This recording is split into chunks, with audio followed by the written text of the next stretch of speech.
ಜೀವರ್ಗಿ ತಾಲೂಕಿನ ಸೊನ್ನ ಗ್ರಾಮದಲ್ಲಿ ವಿದ್ಯುತ್ ಶಾರ್ಟ್ ಸರ್ಕ್ಯೂಟ್ನಿಂದ ರೈತನ ಕೃಷಿ ಶೆಡ್ಗೆ ಬೆಂಕಿ ತಗುಲಿ ಸಂಪೂರ್ಣ ಸುಟ್ಟು ಕರಕಲಾಗಿದೆ. ಯಲ್ಲಾಲಿಂಗ ತಂದೆ ಶರಣಪ್ಪ ಭಜಂತ್ರಿ ಅವರಿಗೆ ಸೇರಿದ ಶೆಡ್ನಲ್ಲಿ ಕೃಷಿ ಯಂತ್ರೋಪಕರಣಗಳು, ದನಗಳಿಗೆ ಮೇವು, ದವಸ ಧಾನ್ಯ ಸೇರಿದಂತೆ ವಿವಿಧ ಕೃಷಿ ಸಾಮಗ್ರಿಗಳನ್ನು ಸಂಗ್ರಹಿಸಲಾಗಿತ್ತು.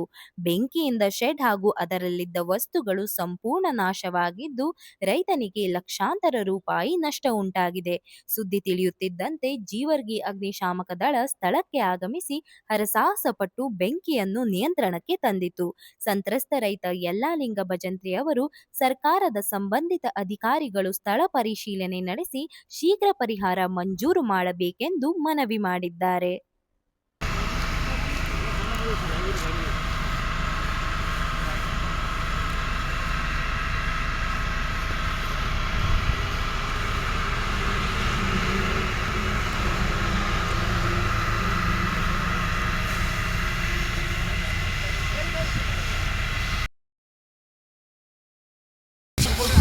ಹಾಂ ಮಲ್ಲೋಣ ಓ ಜೆಸಿ ತರಬೇಕು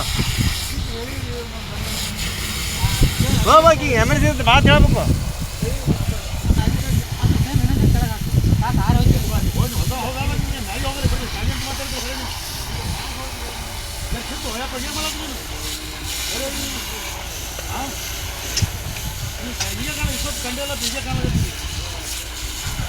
ಇದು ತೆಗಿಬೇಕಪ್ಪ ಎಲ್ಲ ನಿನಗೆ ಹರಣ ಅದದು.